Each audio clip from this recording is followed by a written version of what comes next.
Shabbat Shalom à tous, que l'Éternel Dieu vous bénisse et vous garde dans le précieux nom de Yeshua Mashiach, celui qui est appelé le Christ. Bienvenue donc à ce mardi prophétique numéro 50, sur la paracha numéro 5, et nous voyons les parties de l'évangile de Marc. Marc, chapitre 11, versets 1 à 11, si ma mémoire, 1 à 14, 1 à 11 d'abord, puis 12, 13, 14.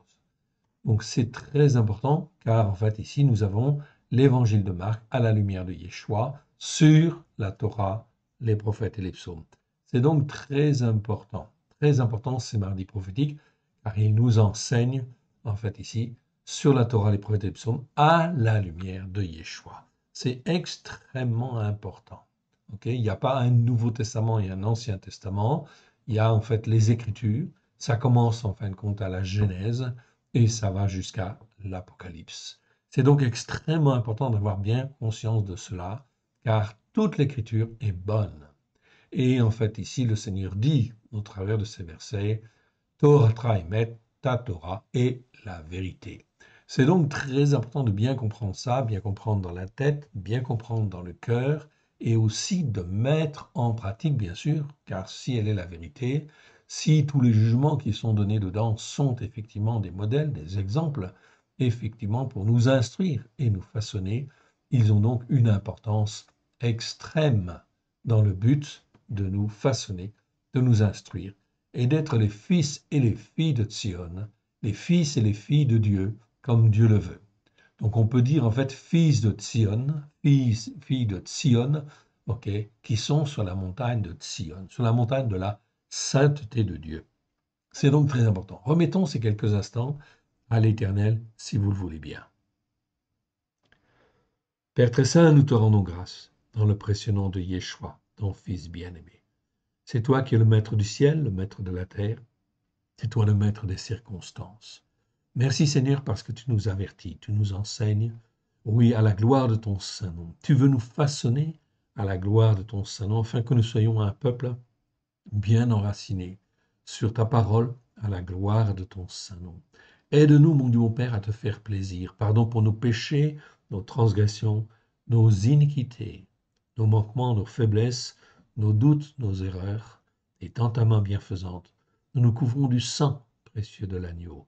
Nous invoquons les mérites de l'agneau sur chacun de nous, et nous venons vers toi, Père très saint, pour que tu nous parles et que tu nous instruises, comme toi tu le veux, à la gloire de ton Saint-Nom, afin de nous préparer aux temps qui viennent, qui vont être très difficiles. Je te rends grâce dans le précieux nom de Yeshua, car tu nous avertis et tu nous instruis. Seigneur, puissions-nous écouter comme toi tu le veux, être obéissants et soumis comme toi tu le veux.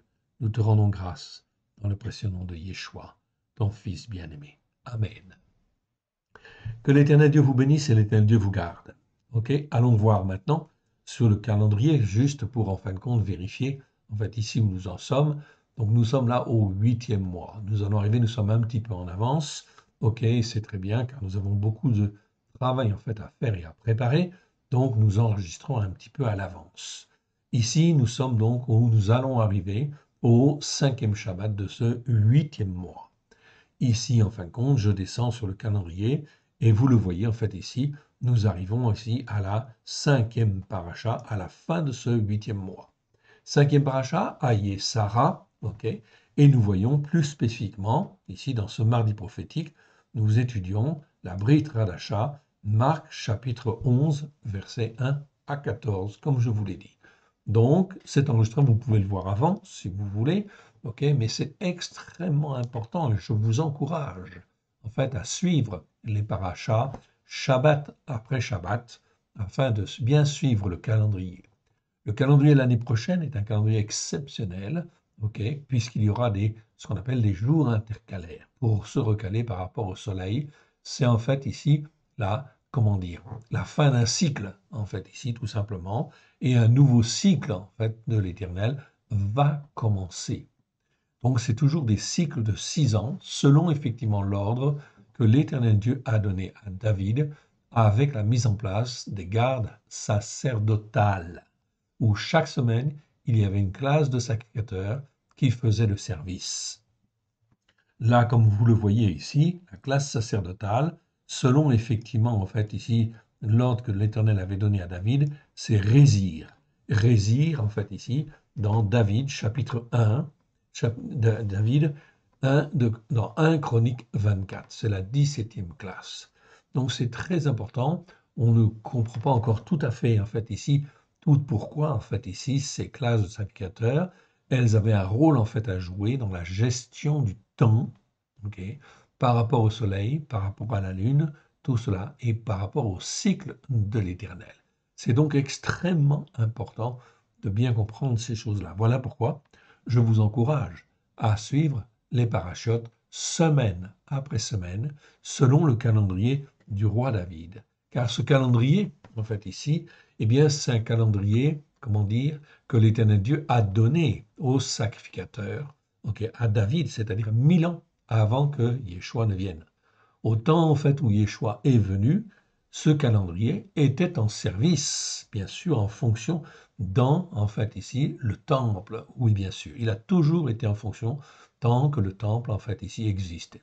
Aujourd'hui, nous savons effectivement recaler ces classes de sacrificateurs et c'est très important parce que nous arrivons dans les temps de Dieu. Les temps, en fin de compte, que l'Éternel Dieu nous donne encore pour, en fait, se repentir. L'Éternel Dieu ne veut pas la mort, en fait, des uns et des autres. Ce qu'il veut, c'est que les uns et les autres se repentent, prennent conscience, en fait, ici, de certaines choses que la Torah est la vérité, que l'Éternel Dieu a donné la Torah, les prophètes et les psaumes, a donné Yeshua pour nous révéler justement cette Torah pleine de grâce et de vérité. Voilà pourquoi il convient d'apprendre l'obéissance, d'apprendre la soumission et d'être dans l'humilité que le Seigneur veut à la gloire de son saint nom. C'est donc extrêmement important et fondamental. Donc je vous encourage à suivre ce calendrier messianique du roi David, semaine après semaine, Shabbat après Shabbat, paracha après paracha, afin d'être enseigné comme l'Éternel le veut, à la gloire de son Saint.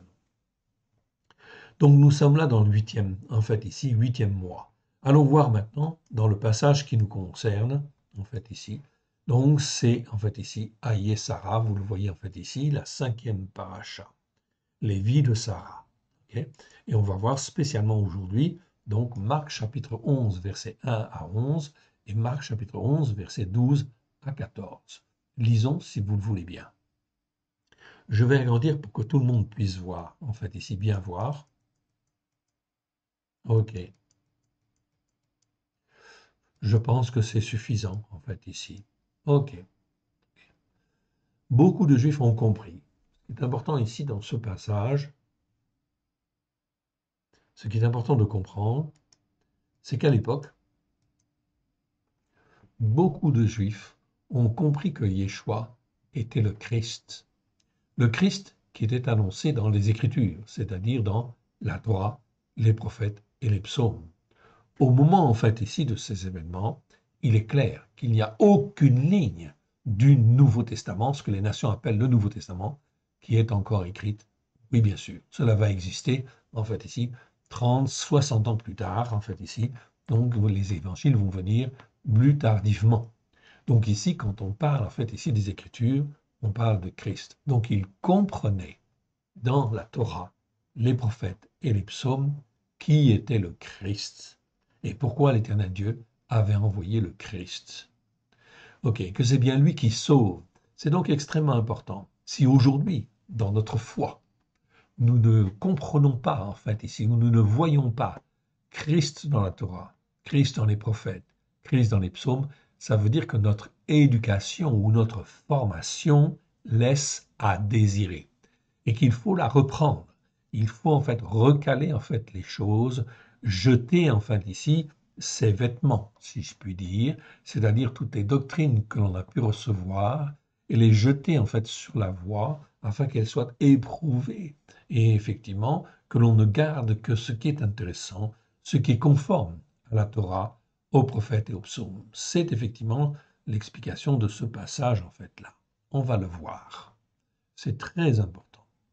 Lorsqu'ils approchèrent de Yerushalayim, lorsqu'ils approchèrent de Yerushalayim et qu'ils furent près de Beth-Pagei et de Beth-Ania, Donc Bethpagé, c'est Bethphagé chez les nations, ok. Et de Bethania, c'est Béthanie en fait ici, chez les nations. Vers la montagne des Oliviers, Yeshua envoya 2 de ses disciples. Ok. Donc déjà, juste une petite remarque ici, les noms hébreux en fait ici ont toujours beaucoup d'importance. Ok. Quand on parle en fait ici de Bethpagé, vous l'avez là en fait ici, apparaître en fait ici, ok. Bethpagé, ok. C'est Bethphagé, ça vient de l'araméen en fait bien sûr, et ça veut dire maison des figues pas mûres ou des figues vertes si vous voulez. Donc des choses qui ne sont pas mûres ou qui ne sont pas encore arrivées à maturité, si je puis dire. Ok. Voici les 3 versets. Donc ce verset n'existe que 3 fois dans la Louis II. On va le trouver dans Matthieu 21, verset 1. Ok. Lorsqu'ils approchèrent de Jérusalem et qu'ils furent arrivés à Bethphagé, vers la montagne des Oliviers, Yeshua envoya 2 disciples. C'est la même chose, mais c'est le passage de Matthieu qui est l'équivalent du passage de Marc. Marc chapitre 11, 1, c'est ce qu'on vient de lire en fait ici. Et Luc 19, 29, lorsqu'il s'approcha de Bethphagé, en fait ici, et de Béthanie, vers la montagne appelée Maison des Oliviers, montagne des Oliviers, Yeshua envoya 2 de ses disciples. Donc Bethphagé, ça nous parle en fait ici, le passage de Luc ici, c'est exactement le même passage de Marc et de Matthieu, avec quelques petites nuances, oui bien sûr, qui en fait on verra si on a le temps en fait ici tout à l'heure. C'est donc très important en fait ici, donc on parle bien de cette ville, Bethphagé, le lieu où les figues sont pas mûres, c'est-à-dire en fait ici, là où les croyants ne sont pas en fait ici encore bien formés, en fait ici, bien façonnés. Ils ne sont pas mûrs, mûrs comme le Seigneur en fait le voudrait, bien évidemment. Donc, cela concerne ici tous les gens, tous les croyants, qui en fait ici ne sont pas dans la maturité que l'Éternel Dieu le veut. Ça veut dire quoi? Ça veut dire tous les croyants. En réalité, oui. Il faut absolument venir à Yeshua et en fait ici venir sur les racines hébraïques de la foi afin d'être formé, façonné, instruit comme l'Éternel Dieu le veut. Si je ne suis pas sur les racines, si je ne suis pas sur la Torah, si je ne sais pas dire Torah Tra-Emet, c'est-à-dire ta Torah est la vérité, et effectivement de l'écouter et d'essayer de la mettre en pratique avec grâce et vérité, je suis comme une figue pas mûre. Ok, un fruit qui n'est pas mûr, tout simplement, en fait, ici. Donc on parle ici, c'est une image des figues pas mûres. Également, on cite un autre village qui est Bethania. Bethania, vous le voyez en fait ici, je vous l'avais en fait ici, donc c'est très intéressant aussi. Bethania, pourquoi Bethania? Bethania, c'est Béthanie, ok? C'est Béthanie chez les nations. Ça vient de l'araméen en fait aussi, bien sûr, et ça parle de la maison de l'affligé, ok? Plutôt que, en fait, ici, la maison des dates pas mûres. Dans, en fait, le Talmud, on a interprété, les Juifs ont interprété ce nom en disant que c'était aussi, en fait, la maison des dates pas mûres, en fait, ici. En réalité, ici, on est, en fait, dans un village, un petit village du Mont des Oliviers, bien sûr, à environ 3 km de Jérusalem, sur la route de Jéricho, Jéricho, et en fait, Yeshua, il logea souvent. Et dans cette maison, dans ce village, Bethania, on dit en fin de compte maison de l'affligé, mais c'est plutôt en fait maison des humbles, de ceux qui ont été affligés et qui restent humbles, qui reconnaissent en fait ici leur faiblesse devant l'Éternel pour être facile. Autrement dit, ceux qui marchent dans l'humilité quelque part. Donc, ici, comme je le disais, c'est un petit village du Mont des Oliviers, à environ 3 km de Jérusalem. Donc ça, on voit ça dans Jean chapitre 11, verset 18. Donc on parle souvent de Béthanie. Sur la route de Jéricho, ok, Jéricho. Yeshua y logea souvent. On le voit dans Matthieu 21, 17, Matthieu 26, 6, ok, Marc 11, 1, ok, verset 11, verset 12, etc. Marc 14, 3. C'était le village de Lazare, en fait, ici. C'était le village de Marc, de Marie, en fait, aussi, et de Simon le lépreux. C'est là, à Bethania, que Myriam a oint Yeshua d'un parfum de grand prix. Donc, il s'est passé beaucoup de choses à Bethania. Pourquoi? Parce qu'on est dans la maison de l'affligé, on est dans la maison de ceux qui sont humbles ou rendus humbles quelque part. Yeshua était près de Béthania quand il fut enlevé au ciel. Luc chapitre 24, versets 50 à 51. Ce village est généralement identifié au village d'El Azirié, en fait aujourd'hui, sur le versant oriental du mont des Oliviers, au sud-est de Jérusalem. Béthania n'est plus aujourd'hui qu'un misérable petit village où poussent en fait des olives, des figues, des grenades, à la place des luxuriants palmiers dattiers d'autrefois. Autrefois, il y avait de grands palmiers dattiers. Ceci, on le trouve dans, en fait, ici, les définitions du dictionnaire. Ensuite, on te parle de la montagne des Oliviers. Donc, ces deux villages sont près de la montagne des Oliviers. Olivier, pourquoi? Parce que c'est l'image, en fin de compte, de l'arbre de l'Éternel qui pousse et qui donne du fruit. Et qui donne en fait un bon fruit. Beaucoup d'autres arbres donnent des fruits. Mais l'olivier, c'est un arbre spécial, c'est un arbre sacré.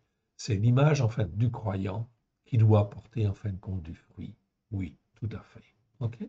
C'est donc très important de bien comprendre cette dimension-là. Je reviens en fin de compte à mon texte. Lorsqu'ils approchèrent de Yerushalayim et qu'ils furent près de Beth-Pagé, Beth-Phagé, et de Beth-Ania, Bethanie, vers la montagne des Oliviers, la montagne où on doit pousser les oliviers, en fait ici, dans la foi, en fait ici, que l'Éternel veut, et il veut amener à la maturité, la foi des uns et des autres à maturité. Mais cela ne se fait pas n'importe comment. Cela ne se fait pas sur n'importe quelle montagne. Cela se fait sur la montagne des Oliviers, non pas sur la montagne catholique, non pas sur la montagne protestante, non pas sur la montagne en fait évangélique ou une quelconque colline ou montagne évangélique. Non, ça se fait sur la montagne des Oliviers à Jérusalem. Voilà pourquoi il faut se transporter en fait là-bas spirituellement, si je puis dire, pour en fin de compte ici rentrer dans les valeurs que l'Éternel Dieu veut, qu'il veut en fin de compte mettre dans nos cœurs et dans nos vies, afin que spirituellement nous puissions monter sur la montagne spirituelle de Dieu, sur la montagne de Sion, sur la montagne des Oliviers à Jérusalem. Yeshua envoya 2 de ses disciples en leur disant « Allez au village qui est devant vous, et dès que vous y serez entrés, vous trouverez un ânon attaché sur lequel aucun homme ne s'est encore assis, détachez-le et amenez-le. » Donc là, on parle d'un ânon. OK. Donc, c'est très bien, on va aller voir en fait ici cet ânon, en fait ici. Pourquoi? Eh bien, parce qu'on va découvrir des choses intéressantes. Ânon, c'est le mot polos. Polos que vous voyez là, qui existe en fait ici, dont 12 fois sur 11 versets. Numéro 30, 44, 54. Ânon, le petit d'une ânesse. Polos en grec. OK. Voici les 11 versets dans la Louis II, dont 4 sont dans Marc, 3 dans Matthieu, 3 dans Luc et 1 dans Jean. Les 11 versets, eh bien ici, en fin de compte, nous les avons là. Et on va les regarder quand même un petit peu parce qu'on va voir, on va s'apercevoir de certaines choses. Dans Matthieu 21, 2, en leur disant, donc c'est le même passage qu'on voit dans Marc, allez au village qui est devant vous. Vous trouverez aussitôt une ânesse attachée et un ânon avec elle. Détachez-les et amenez-les-moi. Donc, dans Matthieu, on voit qu'il n'y a pas que l'ânon en fait qui est là. Il y a bien l'ânon, c'est le même ânon, mais il y a aussi une ânesse. Ânesse, c'est onos. Onos, en fait, en grec, ça peut vouloir dire une ânesse ou ça peut vouloir dire un âne aussi, tout simplement. Mais ici, comme il y a un ânon à côté, c'est en fin de compte une ânesse, tout simplement. Donc, Yeshua dit ici, dans Matthieu, d'amener l'ânesse et l'ânon. Dans Marc, il ne parle que de l'ânon. Ok, on peut avoir des petites variantes comme cela, d'un évangile à un autre, oui, c'est pas grave. Mais on voit qu'en réalité, il y avait en fait une ânesse. Dites à la fille de Sion, donc ça c'est déjà une chose. Verset 21, Matthieu chapitre 21, verset 5. Dites à la fille de Sion, viens, voici, ton roi vient, plein de douceur, et monté sur un âne. Donc ici, Okay? C'est le mot onos qui ici est traduit par âne, c'est très bien. Okay? Monter sur un âne. Okay? Il n'était pas sur l'ânesse, il est sur l'ânon. Donc c'est un âne. Donc ici on met bien âne. Okay? Sur un ânon, on te précise en fait ici, c'est bien le mot qui nous concerne, le mot polos. Mais ensuite, c'est écrit le petit d'une ânesse. Ok. Donc le petit ici, c'est le fils huios en grec d'une ânesse. Et là, ce n'est pas le même mot en fait ici pour dire ânesse. Ânesse, tout à l'heure, on a vu, c'est le mot onos. Ok. Vous le voyez en fait ici. Onos. Ok. Ça existe, c'est le 3688. Ok. Ici, en fin de compte, c'est un autre mot. C'est un autre mot en fait ici. Ok. C'est en fait en grec upozugion. C'est-à-dire qu'on est en train de te dire là, en fait ici, que c'est une ânesse, et l'ânesse en fait ici, c'est en fait ici, ça veut dire upozugion, ça veut dire sous le joug d'une ânesse. Ok. En fait, ça nous interpelle bien, en fait ici quelque part. C'est-à-dire que Yeshua choisit en fait un ânon, oui bien sûr ici, un ânon qui était sous le joug d'une ânesse, c'est-à-dire sous le joug de certaines doctrines, mais c'était encore un ânon. Donc, il était formable, en fait ici, façonnable. C'est en fait n'importe quelle croyance, si je puis dire, qui vient de tel horizon ou tel autre horizon, mais qui est encore un ânon, qui n'est pas en fin de compte arrivé, comment dire, à une maturité dangereuse, si je puis dire, au point d'être déformé en fait ici par rapport aux Écritures.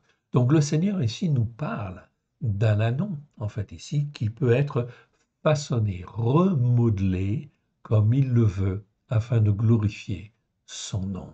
Cela nous parle de chacun de nous, car nous venons de tel horizon ou tel autre horizon, bien évidemment, et effectivement, nous avons des choses qui ne sont pas forcément bonnes. On a été enseigné sur telle montagne ou telle colline spirituelle, et tout cela, il faut apprendre en fait à le lâcher. C'est ça que le Seigneur est en train de nous dire ici. Ce mot en fait ici, uposugion, n'existe que deux fois dans les Écritures, dans deux versets. Le numéro Strong, c'est comme vous le voyez en fait à l'écran, 52-68. Il existe également dans 2 Pierre, chapitre 2, verset 16. Je vous donne le verset. Mais qui fut repris. Là, on parle de qui? On parle de Balaam. Balaam qui était sur une ânesse, oui, bien sûr. Mais ce n'est pas n'importe quelle ânesse, c'est Upozugion. C'est une ânesse, en fait, qui est déformée dans des doctrines, en fait, ici, complètement, en fait, erronées. Bien sûr, c'était le cas de Balaam, mais qui fut repris pour sa transgression. Une ânesse muette faisant entendre une voix d'homme arrêta la démence du prophète. Donc ici, c'est un clin d'œil en fait ici à toutes ces doctrines en fait erronées. Le Seigneur nous enseigne. Le Seigneur veut se servir de nous, ok, de chacun de nous, afin que l'on puisse le porter. Si nous sommes dans la maison des affligés, et si nous sommes dans l'humilité quelque part, pour le reconnaître, afin que l'Éternel Dieu nous façonne, nous instruise. Matthieu chapitre 21, verset 7. Ils amenèrent l'ânesse et l'ânon, mirent sur eux leurs vêtements et le fit asseoir dessus. Dessus, en fait, l'ânon, oui, bien sûr. Ok. Donc ici, dans Matthieu, on voit bien que, en fait, il y a bien l'ânon et l'ânesse. Et sur l'ânesse, on a mis aussi les vêtements. Parce qu'en fin de compte, on ne peut pas mettre tous les vêtements sur, en fait, l'ânon aussi, et puis mettre Yeshua, ça paraît, en fait, un petit peu surdimensionné. En fait, ici, c'est simplement pour dire que l'ânesse, elle était là, certainement, oui, bien sûr. Marc 11, 2, en leur disant, allez au village qui est devant vous. Dès que vous serez entrés, vous trouverez un ânon attaché sur lequel aucun homme ne s'est assis. Détachez-le et amenez-le-moi. Okay? Les disciples, en fait, ici, étant allés, trouvèrent l'ânon attaché dehors, près d'une porte, au contour du chemin, et ils le détachèrent. Okay? Marc chapitre 11, verset 5 et verset 7 ici, nous disent quelques-uns de ceux qui étaient là leur dirent Que faites-vous? Pourquoi détachez-vous cet anon? C'est exactement la même chose. Quand l'Éternel Dieu appelle, il nous appelle de telle église, de telle assemblée, de tel endroit, etc. Et effectivement, les gens autour peuvent dire, en fait, ici, que faites-vous, etc. OK, ou ne pas être totalement satisfait, en fait, de ce qui se passe. Peu importe. L'essentiel est de partir et de sortir de là où on est, afin de sortir des doctrines dans lesquelles on est, de sortir des vêtements sur lesquels nous avons été, que nous, que nous avons été revêtus, que nous avons et qui ne sont pas forcément bons, bien évidemment. Il faut jeter ces vêtements ou les éprouver à la parole de Dieu. Ils amenèrent à Yeshua l'ânon, sur lequel ils jetèrent leurs vêtements, et Yeshua s'assit dessus. Ils jetèrent leurs vêtements, c'est-à-dire toute leur doctrine, leur fausse doctrine, leur faux enseignement. Ok, ici, dedans, il y avait aussi des choses qui étaient justes, correctes, oui, bien sûr, mais les vêtements sont jetés. Regardez en fait ici. Ok, donc il y avait l'ânon, mais il y avait l'ânesse en fait aussi, oui, bien sûr, parce que en fait ici, on ne pouvait pas tout mettre sur l'ânon, oui, bien sûr. C'est une question de bon sens. C'est complémentaire. Luc chapitre 19, verset 20. Lisons en fait ici les autres versets. Luc en fait ici, 19, verset 30, en disant, allez au village qui est en face, quand vous y serez entrés, vous trouverez un ânon attaché, sur lequel aucun homme ne s'est assis, ne s'est jamais assis. Détachez-le et amenez-le-moi. Donc ici, même chose, le passage de Luc 19 ici nous relate le même passage en fin de compte que Matthieu. On parle en fait là d'un ânon sur lequel, en fait, ici, aucun homme ne s'est jamais assis. Oui, bien sûr. Donc, ça, c'est important. En fait, ici, tout simplement, on relate la même chose avec des petites variantes. Nous verrons si nous avons le temps. Luc chapitre 19, verset 33. Comme ils détachaient l'ânon, ses maîtres leur dirent, pourquoi détachez-vous l'ânon? Ok, pourquoi détachez-vous l'ânon? Et verset 35 de ce chapitre 19 de Luc, ils amenèrent à Yeshua, donc ils vont le détacher, ils vont répondre, le Seigneur en a besoin. Est-ce que, en fait, ils peuvent empêcher qu'il parte? Non. Voilà pourquoi, mon frère, ma sœur, si le Seigneur te dit sortez, sortez du milieu d'eux, il faut sortir. Il faut sortir et bien sûr, il faut être enseigné. Oui, bien sûr. Alors, tu peux trouver en fin de compte des groupes de maison. Tu peux trouver en fin de compte ici des enseignements et vous pouvez en fait aller ou indiquer en fait ici le site, ok, de à l'école de Yeshua sur YouTube, en fait ici pour que les gens puissent être instruits et façonnés sur les racines hébraïques de la foi. C'est ça qui est important et fondamental. Luc 19, 35. Et ils amenèrent à Jésus, à Yeshua, l'ânon, sur lequel ils jetèrent leurs vêtements et firent monter Yeshua. Enfin, Jean, chapitre 12, verset 15. Ne crains point, fille de Sion. Là, on parle de fille de Sion, c'est-à-dire de ceux qui sont sur la montagne de Sion, sur la montagne des Oliviers à Jérusalem, pour porter des bons fruits, et qui sont sur la montagne de Sion, c'est la montagne de la sainteté de l'Éternel. Il faut donc sortir de toute colline et de toute montagne pour venir sur la montagne de Sion. Voici ton roi vient, assis sur le petit d'une ânesse. Assis sur le petit, petit c'est Polos, ok, ici, donc c'est l'ânon, ok, et d'une ânesse c'est Onos en fait ici. Donc on comprend bien en fait ici. On revient à notre passage. Ok. Verset 2, en leur disant, allez au village qui est devant vous, et dès que vous y serez entrés, vous trouverez un ânon attaché, sur lequel aucun homme ne s'est encore assis. Détachez-le et amenez-le-moi. Yeshua dit, détachez-le et amenez-le-moi. C'est la même chose quand on sent l'Esprit de Dieu, qui en fait ici nous appelle, nous interpelle. Bien sûr, ça peut être pour témoigner, on est d'accord. Mais quand il nous appelle à le suivre, mon frère, ma sœur, il nous appelle à le suivre, à venir sur la montagne de Sion. Non pas à rester là où on est, à essayer de changer les choses, non, le Seigneur nous appelle à le servir comme il le veut. Pourquoi? Parce que nous sommes comme des figues pas mûres.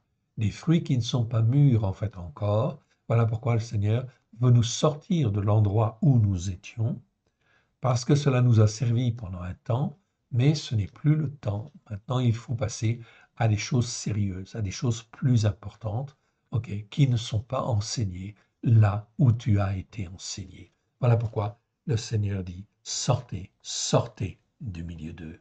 Ne touchez à rien de ce qui est impur, ok, et je serai votre Dieu. Je serai Elohim pour vous, et vous serez mon peuple. Verset 3, si quelqu'un vous dit, pourquoi faites-vous cela, cela même, dont on est en train de parler là, ok, donc là c'est en italique, oui bien sûr, ok, c'est ce qu'on appelle en fait une tautologie, en fait ici, ok, donc là c'est en fait des mots pour insister, c'est parce qu'en fait ici, vous avez des petits mots comme cela, ok, qui sont très fréquents. Touto en fait ici, par exemple, ça existe 320 fois dans 305 versets, mais il y en a beaucoup d'autres, en fait ici, qui ne sont jamais traduits ou pas très bien traduits, en fait ici. Cela même, en fait ici, dont on est en train de parler là, en fait ici, c'est ça que ça veut dire. C'est des petits mots qui sont très, en fait, qui sont mis là pour insister sur la chose qui est importante. Pourquoi faites-vous cela? Pourquoi détachez-vous cet nom? Ok, ce dont en fait on est en train de faire là, dont on est en train de parler, ça c'est important. Ok, c'est très important. Alors en fait ici, répondez, Yeshua dit, répondez simplement. Le Seigneur en a besoin et à l'instant, il le laissera venir ici. C'est-à-dire que l'Esprit de Dieu va agir, incliner le cœur des uns, le cœur des autres, afin que cela puisse se faire.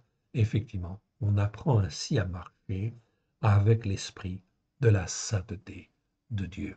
C'est donc extrêmement important, ça fait partie de l'apprentissage. Mais si je suis appelé en fait à sortir d'une assemblée, d'une colline ou d'une montagne spirituelle, et que je ne le fais pas, résultat des courses, je suis dans l'insoumission, dans la désobéissance, quelque part. Et je risque en fait ici d'éteindre en fait ici l'étincelle que le Seigneur a mis dans mon cœur, qui m'appelle, qui nous appelle.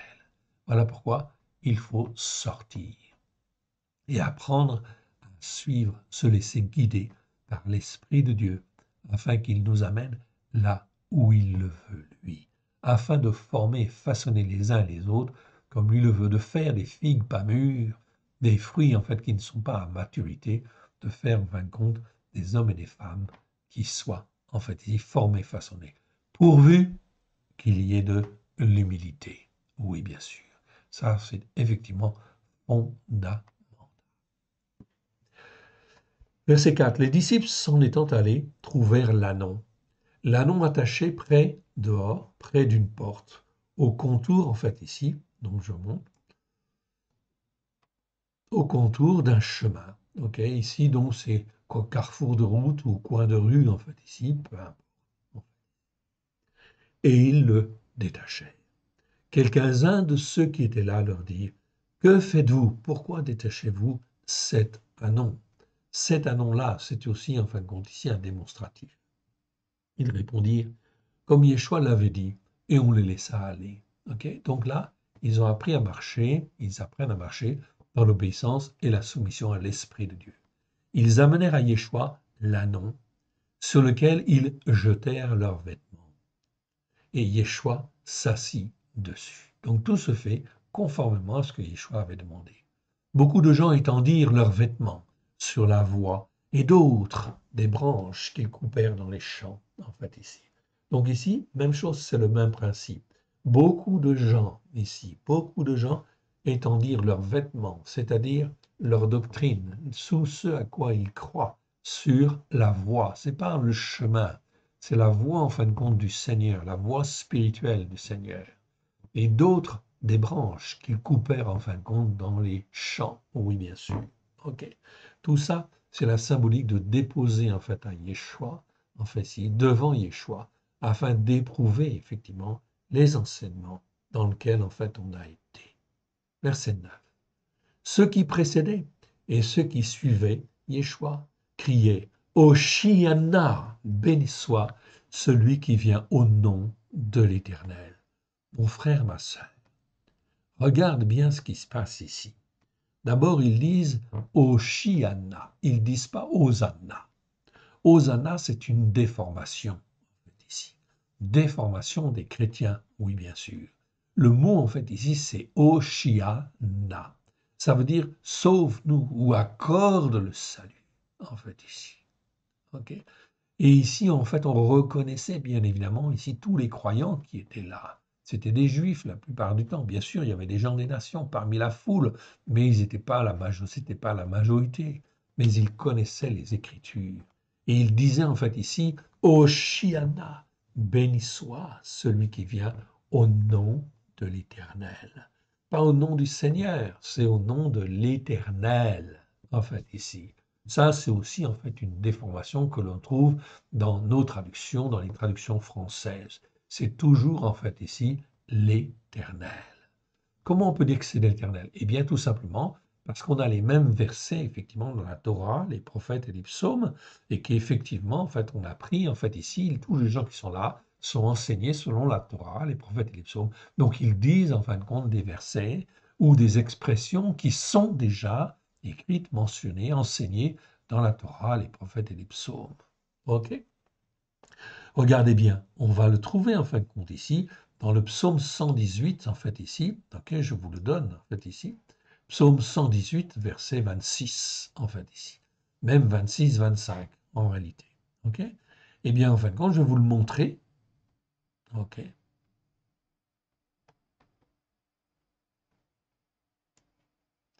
Je dois l'avoir là, ok, non, un peu trop pas agrandi, ok, non, je ne vais pas l'avoir ici, c'est pas grave.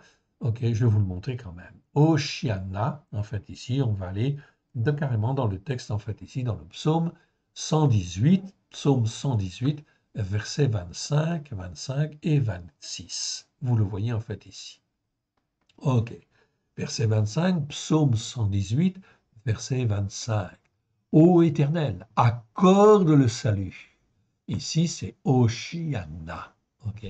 Ô Éternel, donne la prospérité. Béni soit celui qui vient au nom de l'Éternel. Donc, on a bien le nom de l'Éternel ici. Nous vous bénissons de la maison de l'Éternel. Le mot Oshiana, en fait, ici, on le voit bien, en fait, ici, je vous le montre. Le voici, en fait, ici. Donc, en phonétique, Oshiana, je vous l'agrandis, si vous voulez, en fait, ici, pour que vous puissiez mieux le voir. OK? Donc, Oshiana. OK? En hébreu, vous l'avez là, le texte, Oshiana, en fait, ici. Ça veut dire accorde le salut. OK? Déformé, cette expression a été déformée par la chrétienté, par les catholiques d'abord, oui bien sûr, et on a fait en fait le mot Hosanna en fait ici. Donc on n'est plus en fin de compte ici dans les racines hébraïques de la foi, ok. On n'est plus en fin de compte dans les psaumes, on n'est plus dans en fait dans la Torah et les prophètes, non, ok. Donc ça devient Hosanna chez les chrétiens de Constantin depuis en fait ici on va dire le IVe siècle. Donc depuis le IVe siècle, ça fait donc beaucoup de siècles jusqu'au en fait aujourd'hui, hein, où nous sommes au XXIe siècle, eh bien, résultat des courses, cela fait que la tradition chrétienne a déformé les Écritures et on est sorti en fait des racines hébraïques de la foi et on a habitué en fait les gens à dire Hosanna, Hosanna au plus haut des cieux, en déformant les Écritures et en fait personne, en fait ici quand on pose la question, ça veut dire quoi Hosanna? Ça veut rien dire.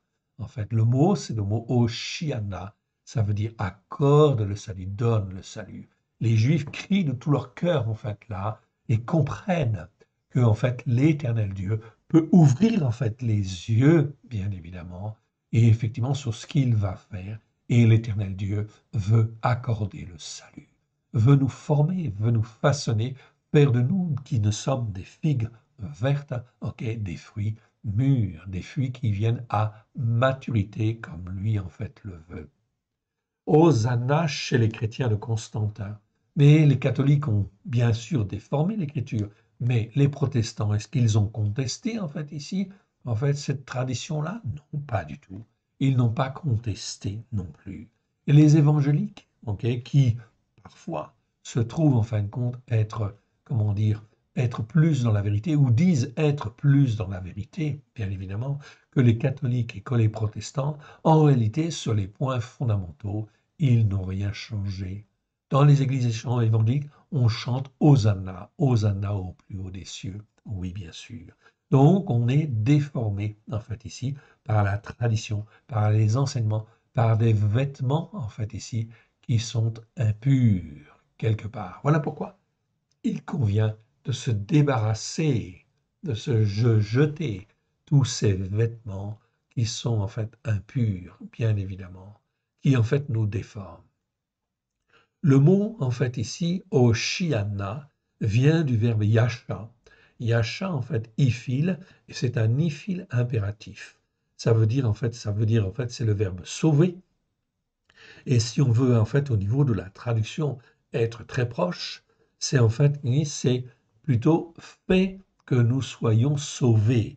C'est un ifil, c'est-à-dire en fait ici, on dit en fait à Dieu, fais Seigneur, Dieu Tout-Puissant, fais que je sois sauvé. Fais que je sois sauvé, je te prie.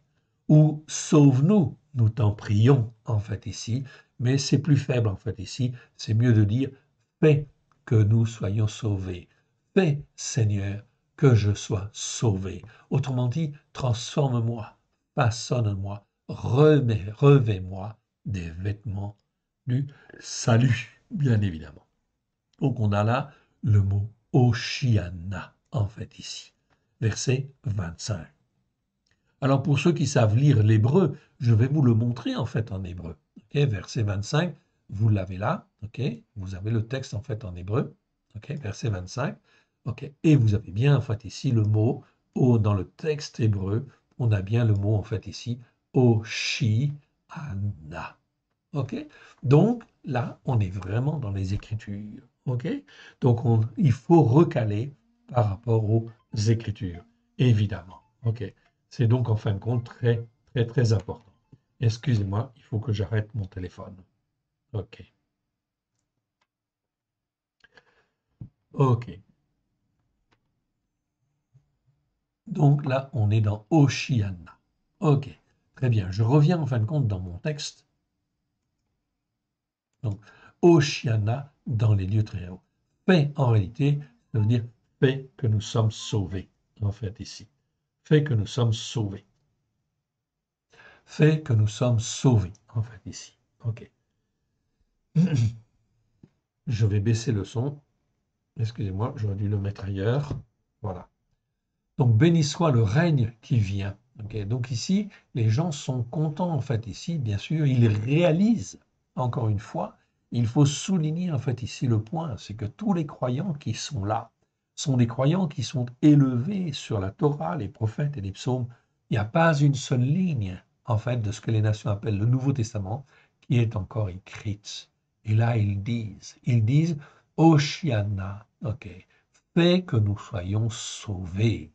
Béni soit celui qui vient au nom de l'Éternel. Donc ils reconnaissent que Yeshua vient au nom de l'Éternel. C'est donc quelque chose, en fin de compte, là, de très important et de fondamental, car ça veut dire qu'une voie, c'est pas un chemin qui s'ouvre, c'est pas un chemin de salut, c'est une voie de salut, en fait, ici, dès lors que tu obéis, que tu te soumets, en fait, ici. Béni soit, en fait, ici, le règne qui vient. Pas le royaume qui vient, même le règne qui vient. C'est le règne, en fait, ici, de Yeshua. C'est le règne de David. Béni soit le règne qui vient. Le règne de David. Okay, donc, on est bien là sur les racines hébraïques de la foi. Donc, aujourd'hui, que je sois juif ou que je sois non-juif, c'est bien dans cette parole-là, en fin de compte, qu'il faut croire. C'est le règne, en fait, ici, de Yeshua qui vient. Okay, c'est le règne de David qui, en fait, ici, bien sûr, en fait, ici, dont Yeshua est héritier, en fait, ici. Il est héritier du royaume de David, parce que David marchait avec l'Éternel. Oui, bien sûr. Et en fait, ici, Yeshua est, en fait, ici, le successeur, quelque part, de celui qui doit régner. Et en fait, béni soit le règne qui vient, le règne de David. Donc, cela fait 2000 ans, mon frère et ma sœur, que le règne de David peut venir sur la terre. Oui, qu'il pouvait venir sur la terre si on écoute, si en fait on met en pratique, si on est dans la maison de l'affligé, si en fin de compte on est dans l'humilité pour reconnaître ses erreurs. Car nous ne sommes pas en fin de compte des fruits mûrs comme l'Éternel Dieu. Nous n'étions pas des fruits mûrs. Voilà pourquoi il convient d'être formé, façonné, instruit comme l'Éternel le veut. Donc, qui vient, béni soit le règne, qui vient, le règne de David. Voilà pourquoi l'Éternel Dieu est en colère. Est en colère pourquoi? Parce que ça fait 2000 ans que la porte en fait est ouverte. Que en fait ici on dit béni soit le règne qui vient, le règne de David, notre Père, qui vient au nom de l'Éternel. Ok? Donc ça, c'est bien une affirmation, c'était une réalité à ce moment-là. Il fallait donc en fait ici venir, ok, bien sûr, dans l'obéissance et la soumission à l'Éternel. Oshiana dans les lieux très hauts, c'est-à-dire en fait accorde le salut ou sauve-nous, ou mieux encore, fais que nous soyons sauvés dans les lieux très hauts, afin que cela puisse être une réalité sur la terre. C'est-à-dire que toute influence mauvaise s'en aille. Cela pouvait en fin de compte déjà se faire à l'époque, en fait ici. Pourquoi cela ne se fait pas? Parce qu'on n'est pas dans l'obéissance, on n'est pas dans la soumission, comme l'Éternel Dieu le veut. Verset 11. Yeshua entra, en fait ici, dans le temple à Yerushalayma. Donc Yerushalayma, c'est la cité fidèle, la cité physique, pardon, de Jérusalem. Yerushalayma. C'est pas Jérusalem. Il y a donc deux mots en fin de compte ici pour parler de Jérusalem. Ici, c'est la cité physique. C'est la cité en fin de compte qui forme, qui façonne. Okay? Donc il va en fin de compte dans cette ville pour en fin de compte chercher en fait ici les croyants qui veulent écouter, qui veulent en fin de compte bien marcher avec l'Éternel, afin que la puissance de l'Esprit de Dieu puisse les former et les façonner. On est donc là, en fait ici, dans en fin de compte quelque chose d'extraordinaire. C'est en fait ici, ce passage en fait ici a été déformé également par l'Église catholique. Et ils en ont fait le dimanche des rameaux, en fait ici, souvenez-vous. Où on va, en fin de compte, ici, on va chercher des rameaux à l'église et on les bénit avec de l'eau bénite, etc. Tout cela, en fin de compte, c'est pour déformer les Écritures et empêcher de comprendre, en fait, ce qu'il en est réellement. En fait, ici, l'Éternel Dieu nous appelle à reconnaître, en fait, ici, que nous ne sommes pas mûrs, d'une part, et que nous devons être dans l'humilité et venir, en fait, à lui, afin que lui nous forme et nous façonne au travers de Yeshua, à Mashiach. Yeshua entra dans le temple, à Yerushalayma, et comme il eut tout considéré, comme il était déjà tard, il s'en alla à Bethania avec les 12. Donc, il revint en fin de compte à Bethania. Ok. Il y a un mot que je n'ai pas commenté en fait ici, particulièrement, c'est le mot voix, en fait ici. Leur vêtement sur la voix. La voix, en fin de compte ici, ok, on va aller le voir, en fait ici, car c'est un mot important. C'est le mot grec odos. Odos, en fait ici, ça veut dire voix. C'est parfois traduit par sentier, chemin, mais aussi, en fin de compte, la manière de se conduire, de penser ou de décider. C'est le même sens que le mot, en fin de compte, hébreu, derer, okay, qui en fait est traduit par voix, en fait ici. Comme dans Matthieu chapitre 3, verset 3, ce Yohanan, ce Yohanan-là dont on parle là, en fait ici. Là encore, c'est encore une tautologie, en fait ici. Donc, ce sont des mots très importants, en fait ici, qui veut dire ce Yohanan, ce Jean-là, pas n'importe lequel. Et celui qui avait annoncé par Yeshayahu le prophète, lorsqu'il dit « C'est ici la voix de celui qui crie dans le désert. » Qui crie en fin de compte dans le désert, préparez la voie en fait ici. C'est pas le chemin, non, c'est derer. En hébreu, vous avez plusieurs mots pour parler de la voie en fait ici, du chemin en fait ici, du chemin tracé en fait ici, ou du sentier en fait ici. Il y a différentes nuances, oui bien sûr. Et le mot derer, c'est on veut dire le mot voie. Préparez la voie. Le Seigneur a préparé une voie. une voix merveilleuse, une grande voix, si, du moins, nous écoutons et nous marchons. Ensuite, il est dit, aplanissez ces anciens sentiers. Là, encore un autre mot, c'est le mot tribos, qui n'existe pas, qui n'est pas, comment dire, qui n'existe pas de nombreuses fois, hein, qui existe 3 fois dans 3 versets, en fait, ici. Tribos, en fait, ici. Ces anciens sentiers, là, on parle de quoi? Des anciens qui sont des sentiers qui sont sur la Torah, les prophètes et les psaumes. Aplatissez ces anciens sentiers. Ou comme dans Matthieu chapitre 7, versets 13 à 14, entrez par la porte étroite, car large est la porte, spacieux est la voie qui mène à la perdition. Il y en a beaucoup qui entrent par là. Même chose ici, c'est pas le chemin qui mène à la perdition, non, c'est la voie. La voie pour la perdition, elle est extrêmement large. Okay? Et beaucoup, en fin de compte, la prennent. Oui, bien sûr. Mais étroite est la porte, resserrée la voie qui mène à la vie. Il y en a peu qui les trouvent. Ici, c'est même pas le mot chemin, en fait, ici, bien sûr, c'est le mot voie, en fait, ici, qu'il faut utiliser. OK. Ou comme dans Matthieu chapitre 11, verset 10. Car c'est celui-là même dont il est écrit.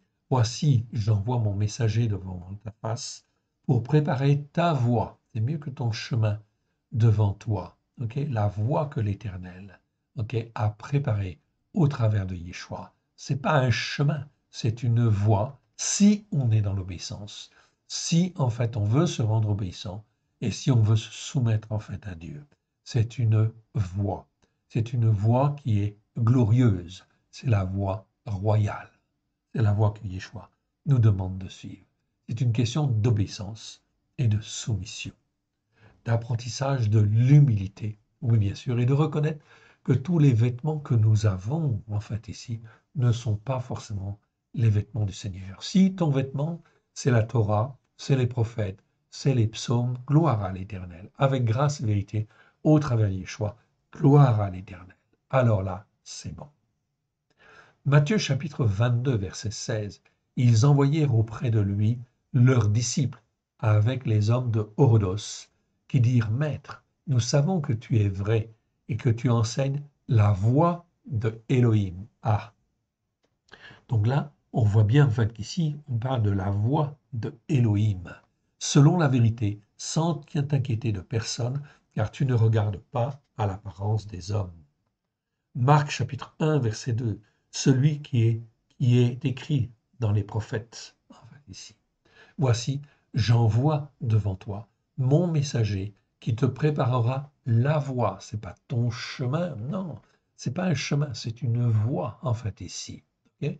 On le trouve dans Malachie chapitre 3, verset 1, en fait ici. Tout ça, c'est toujours en fait ici le mot derer en fait en hébreu. C'est donc en fait le mot voie. Et comme en fait Marc chapitre 1, verset 3, c'est la voix de celui qui crie dans le désert, préparez la voie en fait de l'Éternel. Ici, c'est pas le chemin, c'est la voie de l'Éternel. Au lieu de ça, on a fait, en fait, ici, on a déformé les Écritures. Les catholiques ont déformé, les protestants ont déformé, ok, les évangéliques ont déformé ici, non pas, en fait, ici, contrecarrer ce qui était enseigné pour revenir vraiment sur la Torah, les prophètes et les psaumes. Non, ça, c'est une barrière. Dès qu'on parle de la Torah, des prophètes et des psaumes, alors là, il y a comme un blocage. On dit, en fait, en fait, ici, tu judaïses, etc. Non, on obéit en fait à Dieu, en fait ici. Et on est façonné et on revêt les vêtements que le Seigneur a donnés au départ. Je vous rappelle, quand Yeshua vient, aucune ligne du Nouveau Testament n'est encore écrite. Matthieu chapitre 1, verset 3, c'est la voix de celui qui crie dans le désert. Préparez la voie de l'Éternel, aplanissez ses sentiers anciens. Ces anciens sentiers, c'est mieux. Tribos. Ok, aplanissez ces anciens. Ça veut dire qu'il faut marcher sur les anciens sentiers.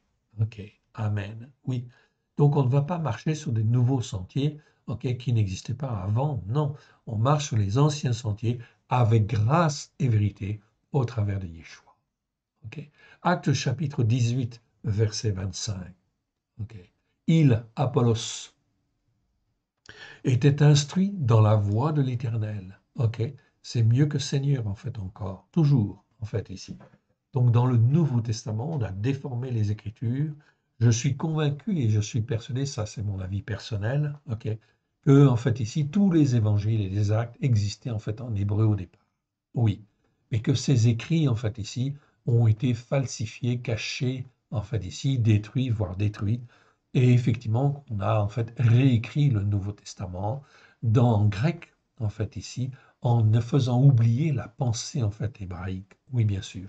Voilà pourquoi on constate de manière évidente dans en fait la première alliance, on te parle de la voix de l'Éternel. On te parle toujours de la voix de l'Éternel, ok, ou de la voix d'Élohim, bien sûr. Et dans le soi-disant Nouveau Testament que nous avons, ok, eh bien nous voyons qu'en fait c'est traduit autrement. On parle de la voix du Seigneur, ok. Et en fait, c'est toujours le mot Seigneur qui est utilisé en réalité. Mais on ne sait pas qu'est-ce que c'est ce Seigneur, en fait, ici. Est-ce que c'est Yeshua? Est-ce que c'est le Père? Est-ce qu'on ne sait pas? Ok. Donc, résultat des courses, cela fait que la foi des croyants est, en fait, ici, dans l'incertitude quelque part, et on amène de la confusion. Voilà pourquoi toutes les traductions que nous avons, on peut, en fait, ici, bien sûr, utiliser les traductions que nous avons, bien évidemment, mais il faut les recaler, en fait, ici, par rapport à la pensée hébraïque, oui, bien sûr. Donc ici, on parle de la voix de l'Éternel. Voilà pourquoi, en fin de compte, ici, nous avons fait un gros travail dans, en fait, ici, cette traduction du Nouveau Testament, ok? Ça s'appelle la Torah accomplie. C'est le Nouveau Testament revu et corrigé dans la pensée hébraïque, telle qu'en fin de compte, on doit la voir. Pourquoi? Parce qu'en fait, les expressions doivent être les mêmes que dans la première alliance. Si ce ne sont pas les mêmes, ça pose en fait un problème grave, ok, de fiabilité notamment. Ok. Et je ne peux pas reposer ma foi sur quelque chose qui n'est pas certain. Voilà pourquoi il faut recaler les choses. Ok. Donc Apollos, en fait ici, acte 18, verset en fait ici 25. Regardez ce qui est marqué là. Il était instruit, on parle de Apollos, il était instruit dans la voie de l'Éternel, en fait, ici. Et fervent d'esprit, bien sûr, c'est la voie de l'Éternel, puisqu'en réalité, en fait, ici, à l'époque, il n'y avait pas de Nouveau Testament.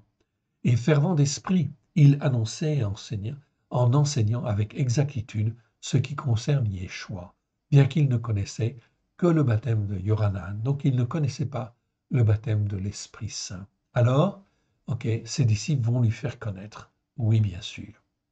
Regardez ce qui est marqué en fait ensuite. Ok, on le voit très clairement. Acte 18, 26. Ok, il, Apollos, se mit à parler librement dans la synagogue. Aquilas et Priscille, l'ayant entendu, le prirent avec eux et lui en exposèrent plus exactement la voix de Elohim. Oui, bien sûr, la voix de Dieu. Ici, c'est la voix de Elohim.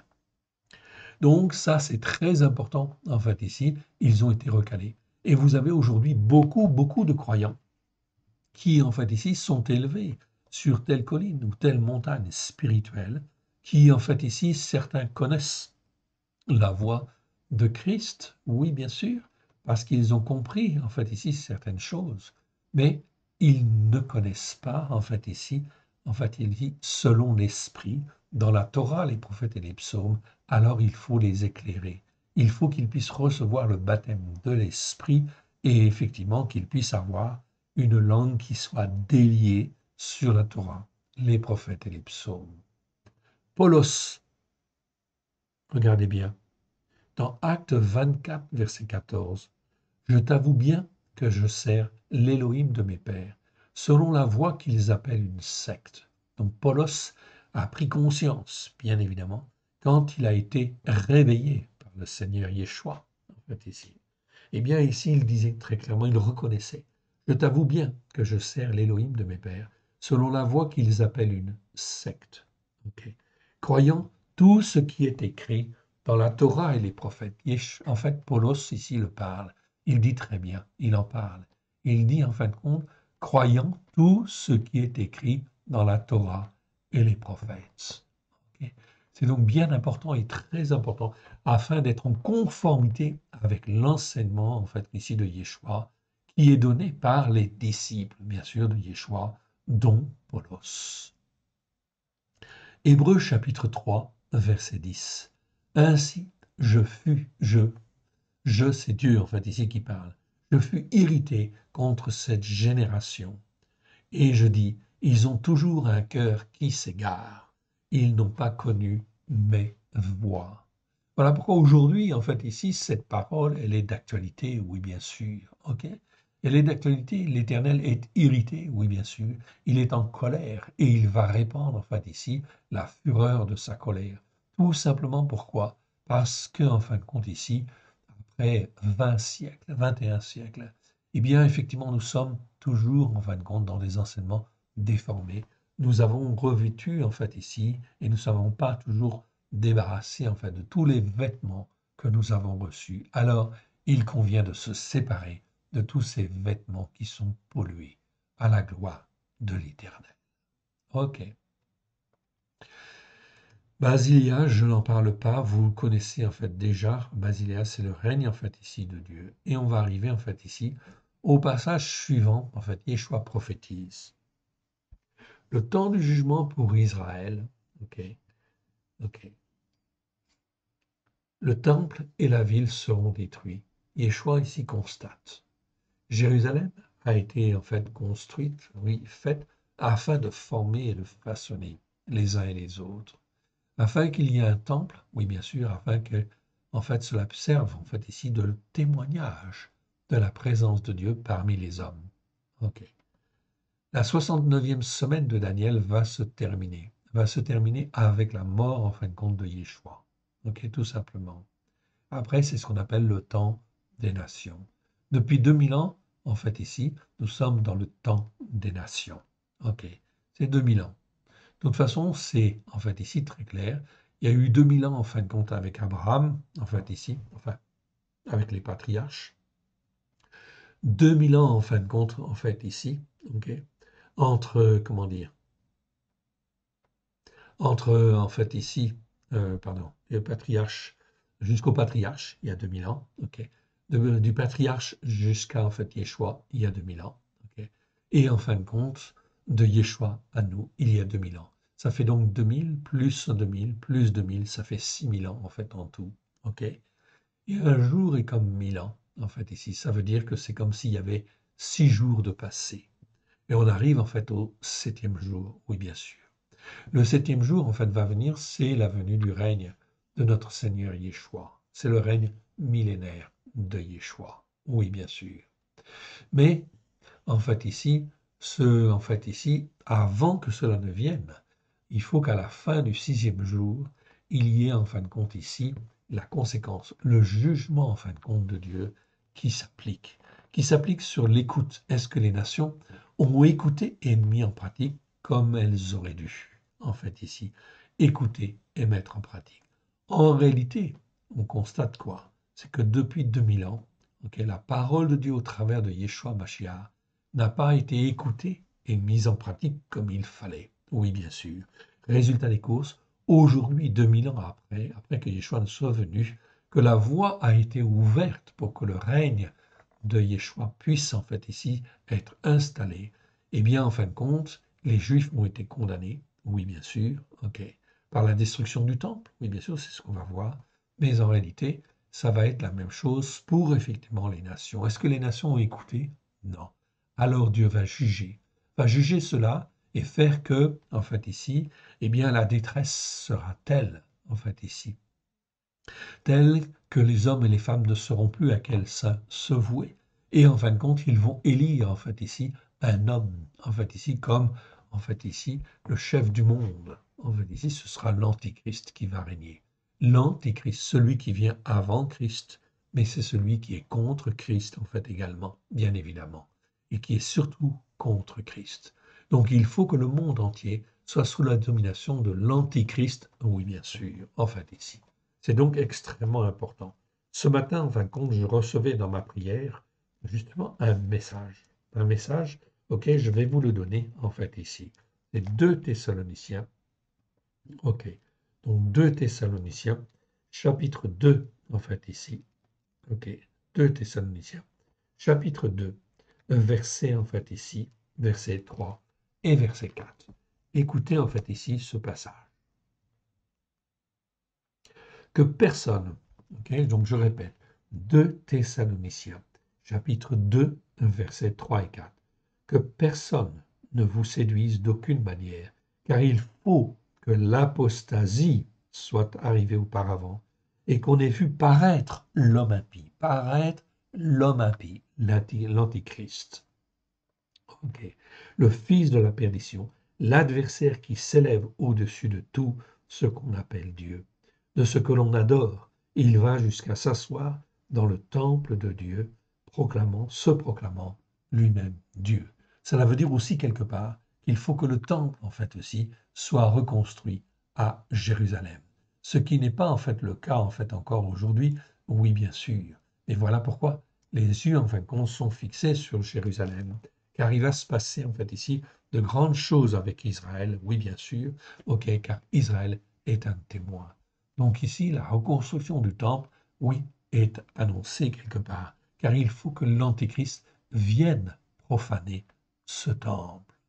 Tout cela, en fin de compte, c'est la conséquence de la désobéissance des uns et des autres, la désobéissance des peuples, la désobéissance, en fin de compte, des croyants qui ne veulent pas venir sur les racines hébraïques. Verset 12. Le lendemain, après qu'ils furent sortis de Beth Ania, Yeshua eut faim. Donc il est revenu en fait ici, donc dans ces deux villages, Bethania, en fait Béthanie, Yeshua eut faim, apercevant de loin un figuier qui avait des feuilles. Il alla voir, excusez-moi, j'aurais dû le mettre dans une autre pièce, apercevant de loin un figuier qui avait des feuilles, il alla voir s'il y trouvait quelque chose. S'en étant approché, il ne trouva que des feuilles, car le temps des figues n'arrivait pas. Car le temps des figues n'arrivait pas. En fait, dans certaines traditions, on dit ce n'était pas la saison des figues. C'est pas ça qu'on veut dire. Car le temps des figues n'arrivait pas. C'est-à-dire que normalement, les figues devraient être là, mais elles ne sont pas là. Les fruits, en fin de compte, ici, auraient dû être là, et les fruits ne sont pas là. Alors, qu'est-ce que fait Yeshua? Prenons alors la parole. Il dit que jamais personne ne mange de ton fruit. Et ses disciples l'entendirent. Le figuier, en fait, ici, est maudit par Yeshua.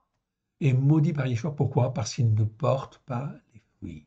Ceci est un avertissement, en fait, ici, mon frère, ma sœur, que nous devons venir, bien évidemment, sur, en fin de compte, la Torah, les prophètes et les psaumes, et porter les fruits que l'Éternel Dieu veut à la gloire de son saint nom. C'est donc là quelque chose d'extrêmement important et fondamental. Que l'Éternel Dieu vous bénisse, que l'Éternel Dieu vous garde. On va terminer par une petite prière, si vous le voulez bien. Père très saint, nous te rendons grâce dans le précieux nom de Yeshua, ton Fils bien-aimé. Merci de ta bonté, merci de ta fidélité. Merci pour ta patience infinie.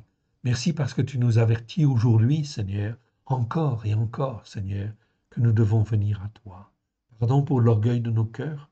Pardon parce que nous avons cru être dans la vérité, Seigneur. Oui, mais Seigneur, c'est toi qui as la vérité. C'est la Torah qui est la vérité, à la gloire de ton saint nom. Aide-nous, mon Dieu, mon Père, à te faire plaisir. Nous nous couvrons du sang précieux de l'agneau. Du sang de l'agneau à la gloire de ton saint nom et des mérites de l'agneau à la gloire de ton saint nom. Nous venons vers toi, Père très saint, afin que tu nous touches selon ta grâce, afin que tu nous formes les uns et les autres à la gloire de ton saint nom, que tu nous fasses sortir, en fait, de l'Égypte, que tu nous fasses sortir de la maison des esclavages à la gloire de ton saint nom, afin que nous puissions être à toi, rien qu'à toi, à la gloire de ton saint nom, que tu puisses nous faire grandir sur la montagne de Sion, que nous puissions devenir des fils et des filles de Sion, à la gloire de ton saint nom. Aide-nous, mon Père, à te faire plaisir. Nous te rendons grâce dans le précieux nom de Yeshua, ton Fils bien-aimé.